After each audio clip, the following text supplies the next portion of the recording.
Tem pessoas que dizem que se fosse apurado corretamente o processo da Mel em 2002, que segundo denúncias era uma arrecadação de propina que ia para a campanha do PT, que a Polícia Civil entendeu que era um crime comum, mas o Ministério Público não aceitou e disse que era um crime político.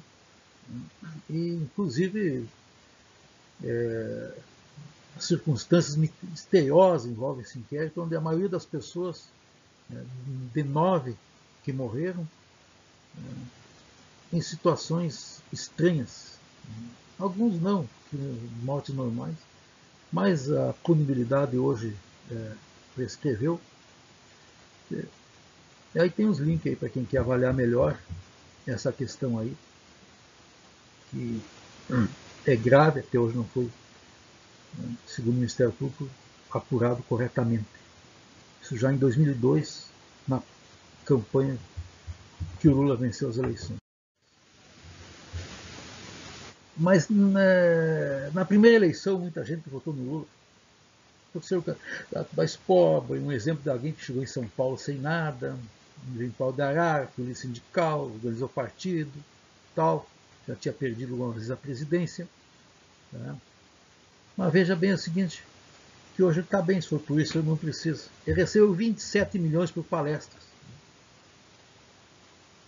Segundo a justiça, tinha apurado na época, considerado como fosse suspeito, mas os processos, como se acabaram de uma forma ou de outra sendo anulados, trancados.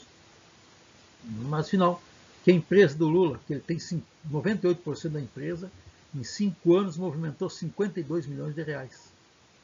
Então, se ele for o presidente da República, ele vai ter prejuízo financeiro. Tanto que ele ganhava com palestra e outras coisas.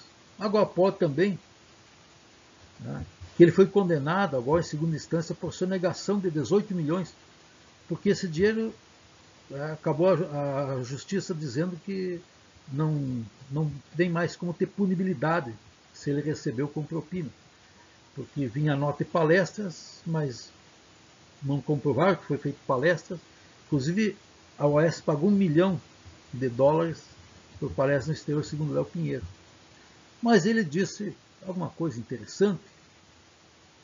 Ele quis justificar que as palestras, né, foram dadas, foram pagas, mas não foi apurado, não conseguiram comprovar que houve essas palestras. E ele diz aqui que a origem dos recursos que a OAS investiu no triplex, pelo qual ele foi condenado, é do contrato com a Petrobras, da refinaria Abreu Lima, aquela que teve um monte de desvios e suspeitas, conforme vocês viram a minha análise, né, em outro vídeo, e que foi o primeiro grande contrato da estatal petrolífera que a Polícia Federal contra a irregularidade na Lava Jato. Mas ele diz assim, a OAS não teve prejuízo, porque foi paga através da Renest, da obra da Petrobras, no encontro de contas dela e de outros. Quer dizer, em vez, ela recebeu, né, e repassou para o Lula, que parece a acusação, só que hoje está isso prescrito, está impune. Então ela disse que não teve prejuízo, né, ela recebeu para isso e passou, aplicou no triplex do Lula. E se ele recebeu então pelas palestras legalmente, tinha que ter pago os impostos. Tem 18 milhões aqui de sonegação nisso. Não. De um lado ele não precisa, porque a empresa movimenta 52 milhões, ele ganha muito dinheiro. Do outro lado pode precisar para ter que pagar a sonegação.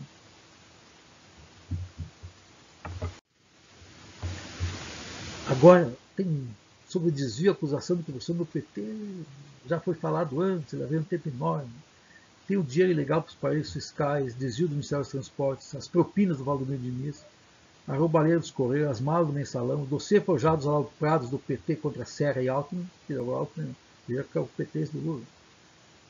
O PT fez umas denúncias contra o Serra e o Alckmin, agora convencer o Alckmin a estar com ele. E aí, se uma pessoa simples, humilde, apoia o Lula, mas como é que vai apoiar com tudo isso que tem? Mas ele tem um poder de convencimento, apesar dos números todos e os atos mostrarem que ele foi nefasto para o Brasil. Tem as propinas da Odebrecht, tem o flagrante do Cid Amaral tentando comprar o silêncio do diretor da Petrobras, tem as pedradas fiscais da Dilma, e as mais da Dilma, tem os enormes desvios do Petrolão, o sítio da Atibaia, enriquecimento dos filhos do Lula, os desvios de Luiz Busquets nas comunicações, desvios do fundo de pensão, desvio do BNDES, propina de 36 milhões para editar a MP 471, que beneficiou as montadoras, diminuindo em 1 bilhão e 300 milhões de impostos, os desvios do envolvimento do líder do PT na Câmara, Arlindo Chinaglia, nas licitações, que chegaram a 1 bilhão, a Lava Jato, segundo a Polícia Federal, chegou a 42,8 bilhões, os desvios do Instituto Lula, enfim, acusações de corrupção, né, é o que não falta. Só que estão impunes. Muito pouco podemos dizer que há inocência. Mas o pessoal pergunta, mas como é que está impune tudo isso? Porque houve processos normais, houve condenações com sentenças corretamente embasadas. Estão soltos e até concorrendo. Mas foram questões processuais, como eu falado. Mudar, por exemplo, a condenação em segunda instância, que gerava prisão, agora não gera mais. Então, que nem o Maluf fica... Né? O Maluf desde 1970, 50 anos de corrupção. Pouquinho cadeia, agora, pouco tempo atrás, está solto, livre e solto. E veja que o Dallagnol foi condenado a pagar 75 mil reais de danos morais a Lula. O promotor que fez tudo isso, que fez um serviço para a nação brasileira, que apurou, que coordenou, que encaminhou, porque houve suspeição do Moro, porque não era o lugar de fazer, que era, em vez de ser em Curitiba, era em Brasília e tal.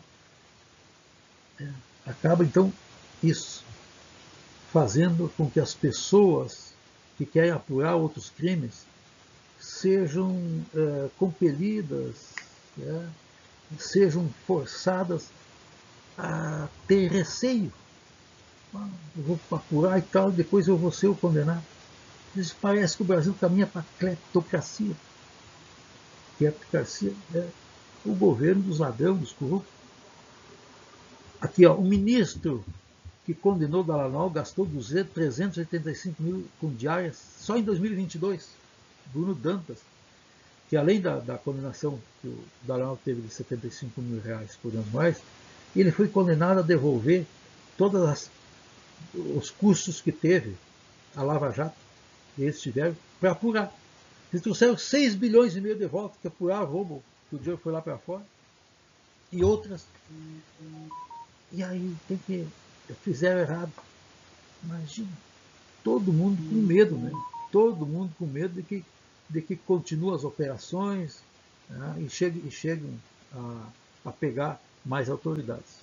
Esse Bruno Dantas, então, que é ministro do Tribunal de Contas da União, ele viajou para Paraguai, Uruguai, Argentina, México, Peru, Equador, Polônia, Arábia Saudita, Áustria, França, Índia, Egito, Estados Unidos e Portugal. Por conta. Sim, o Tribunal de Contas é brasileiro, atua aqui no Brasil. O justificativo fez para tanta viagem. Ele gastou 385 mil em passagem diária. Só agora, em 2022. E aí ele que condena o promotor que apurou essas questões. É difícil, mas veja a influência do Lula. Né? Veja como ele tem uma lábia, um poder. E voltando à presidência, muito mais.